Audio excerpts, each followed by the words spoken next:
Bismillah. Assalamualaikum warahmatullahi wabarakatuh. Anda soleh dan soleha.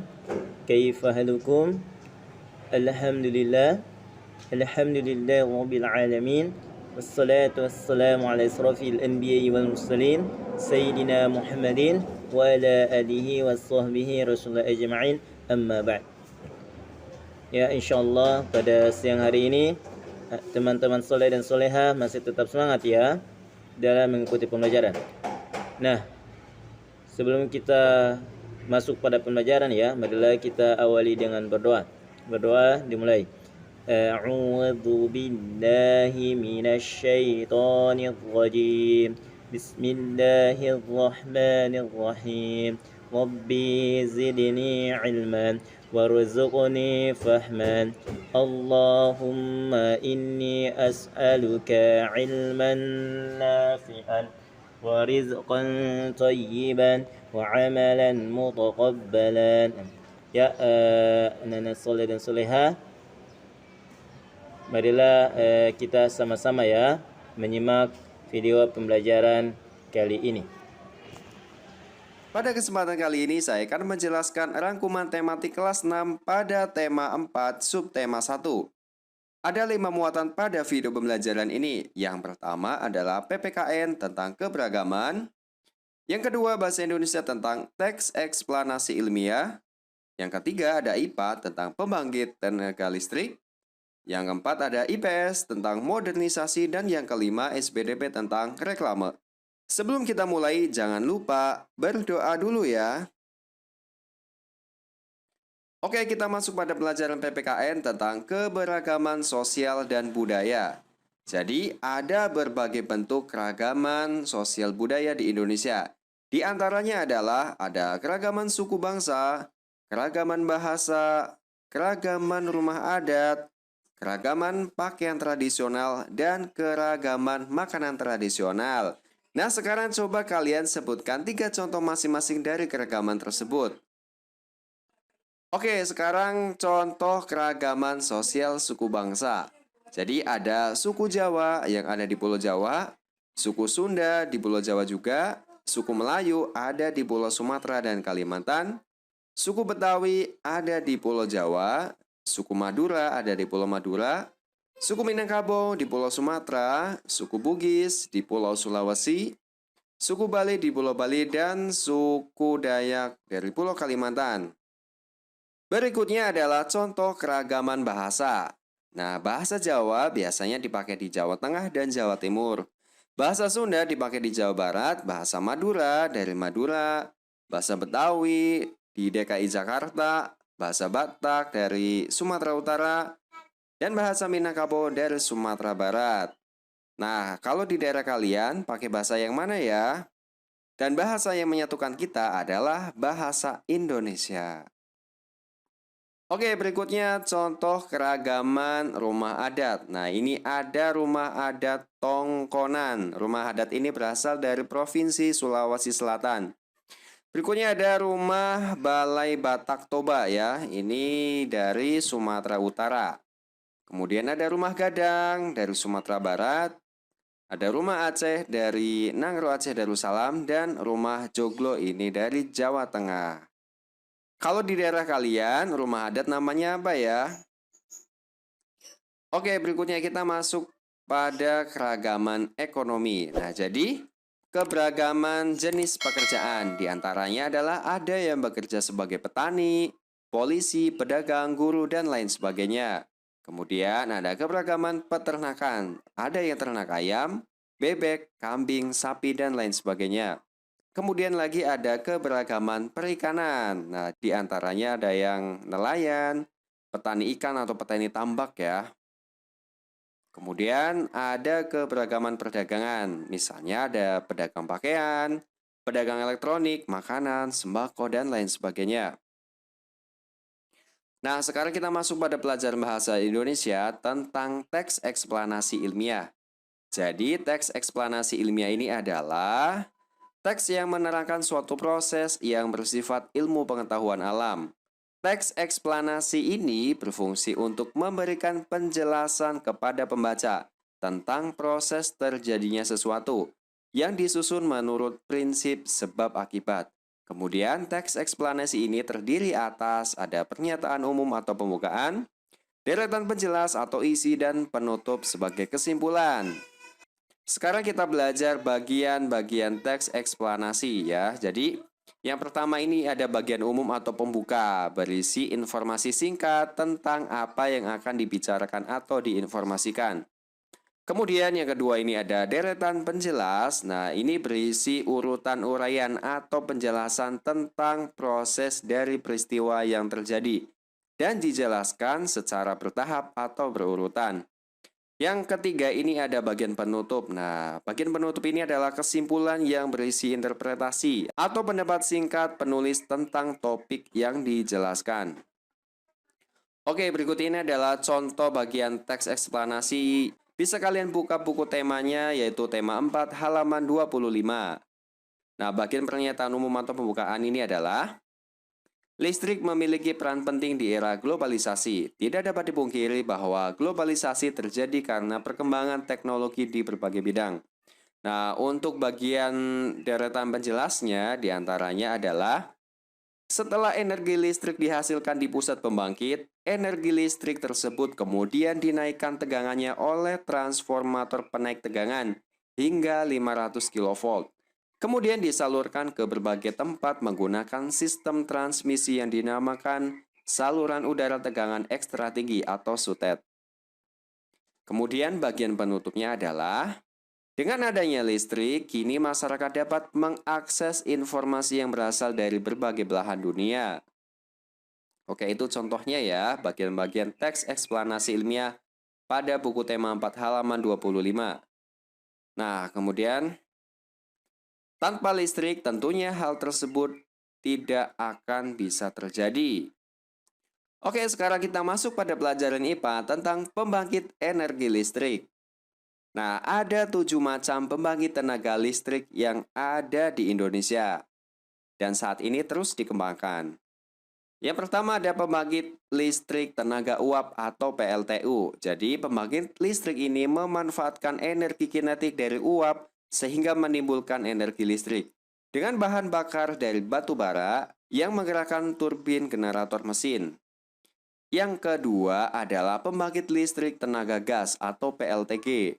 Nah, di PLTG ini yang menjadi bahan bakar turbin generator berupa gas. Jadi sumber energi dari gas ini nantinya dapat menghasilkan energi listrik dengan skala yang cukup besar. Kemudian yang ketiga, pembangkit listrik tenaga diesel. Nah, bahan bakar pembangkit ini berasal dari mesin diesel, sehingga energi yang dihasilkannya hanya dalam skala kecil. Misalnya dalam skala rumahan ya, atau biasanya dipakai dalam hajatan. Oke, kemudian yang keempat ada pembangkit listrik tenaga panas bumi. Yang dimanfaatkan sebagai bahan bakar turbin generator adalah energi panas yang bersumber langsung dari perut bumi. Kemudian yang kelima, pembangkit listrik tenaga surya atau PLTS. Sumber energinya berasal dari panas matahari. Biasanya banyak dijumpai dari unit-unit rumah, hunian, ataupun bangunan, atau juga bisa area yang cukup terbatas.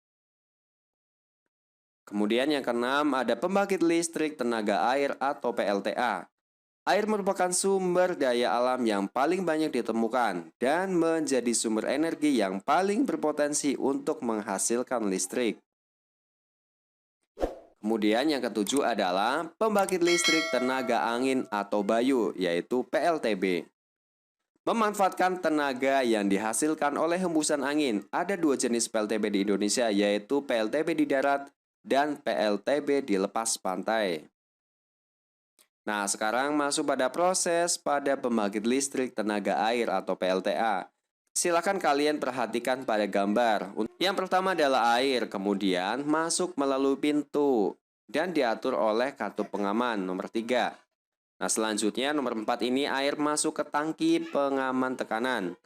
Yang kelima, air ada di dalam pipa pesat, kemudian mengalirkan dan mengarahkan ke air turbin melalui katup pengatur tekanan pada nomor 6. Air kemudian menggerakkan turbin. Energi gerak tersebut kemudian diubah menjadi energi listrik oleh generator pada nomor 8. Energi listrik dari generator ini diatur oleh transformator nomor 9. Energi listrik kemudian disalurkan ke konsumen. Nah, bagaimana sih listrik bisa sampai ke rumah kalian? Jadi pembangkit listrik ini dihasilkan di pusat pembangkit. Kemudian listrik ini disalurkan ke berbagai tempat menggunakan sistem transmisi, yaitu saluran udara tegangan ekstra tinggi atau SUTET.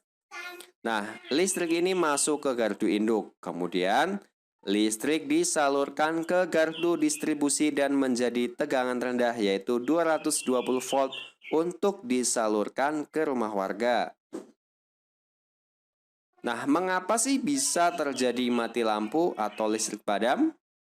Nah, faktor-faktor yang menyebabkan mati lampu diantaranya adalah ketidaksiapan pembangkit tenaga listrik, kemudian ada gangguan transmisi atau gangguan distribusi, dan yang ketiga adalah gangguan alam seperti adanya petir, pohon yang tumbang, dan hewan yang menyentuh jaringan.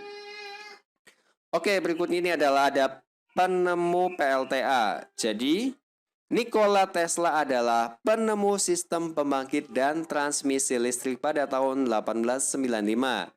Nikola mengembangkan penemuannya dengan membangun pembangkit listrik tenaga air atau PLTA pertama di dunia. PLTA ini memanfaatkan air terjun yang ada di Niagara, Amerika Serikat. Selanjutnya kita masuk pada pelajaran IPS, yaitu peran Indonesia di lingkup ASEAN. Bentuk kerjasama Indonesia dengan negara-negara Asia Tenggara di masa globalisasi adalah kerjasama pertemuan Menteri Luar Negeri ASEAN, mengadakan pertemuan ASEAN Squared, dan memajukan ilmu pengetahuan dan teknologi di ASEAN. Nah, contoh kerjasama di bidang sosial budaya negara ASEAN adalah pengembangan sumber daya manusia, peningkatan kesejahteraan, program peningkatan kesehatan atau makanan dan obat-obatan, pertukaran budaya dan seni, dan juga festival film ASEAN, dan penyelenggaraan pesta olahraga 2 tahun sekali atau SEA Games. Apa sih globalisasi? Globalisasi adalah proses mendunianya suatu hal. Jadi, globalisasi ini didukung oleh berbagai faktor seperti perkembangan teknologi, transportasi, ilmu pengetahuan alam, dan telekomunikasi. Globalisasi ini berpengaruh pada perubahan berbagai aspek kehidupan dalam masyarakat. Kita pun bisa merasakan betapa mudahnya berkomunikasi dengan sahabat dan keluarga melalui smartphone. Apalagi di masa pandemi seperti ini, kita belajar secara daring ya. Itu termasuk contoh globalisasi. Oke, sekarang kita mengenal seni batik. Nah, seni batik ini berawal dari seni tradisional yang dibuat khusus untuk para petinggi keraton pada zaman kerajaan di Nusantara. Seiring dengan perkembangannya, kain batik telah dipakai oleh berbagai kalangan, bahkan telah mendunia. Pada tanggal 2 Oktober 2009, UNESCO memberikan pengakuan dan mengesahkan secara resmi batik Indonesia sebagai warisan budaya dunia. Sekarang kita masuk pada pelajaran SBDP tentang reklame. Reklame adalah suatu karya seni rupa yang bertujuan untuk menginformasikan, mengajak, menganjurkan, atau menawarkan produk atau sesuatu berupa barang atau jasa kepada konsumen. Tujuan reklame ini untuk menginformasikan, meyakinkan, mengingatkan, dan menawarkan suatu barang, jasa, kegiatan, atau pesan tertentu. Kemudian sifat reklame diantaranya adalah reklame ada yang bersifat komersial dan non-komersial. Komersial ini digunakan oleh pedagang untuk menawarkan barang atau produknya. Sedangkan non-komersial ini digunakan untuk mengajak masyarakat untuk melakukan suatu hal, misalkan hidup bersih, hemat energi, dan lain sebagainya. Nah, jenis-jenis reklame diantaranya adalah poster, iklan, plakat, spanduk, selebaran, baliho, dan buklet. Oke, ciri-ciri reklame yang baik diantaranya adalah reklame dibuat menarik sehingga pembaca ingin mengikuti anjuran atau membeli barang yang ditawarkan. Slogannya jelas dan mudah dimengerti. Bahasanya baik dan menarik dengan ukuran huruf yang sesuai. Kemudian ada ilustrasi menarik dan mudah diingat. Dan yang terakhir adalah tata letak gambar dan tulisannya juga baik.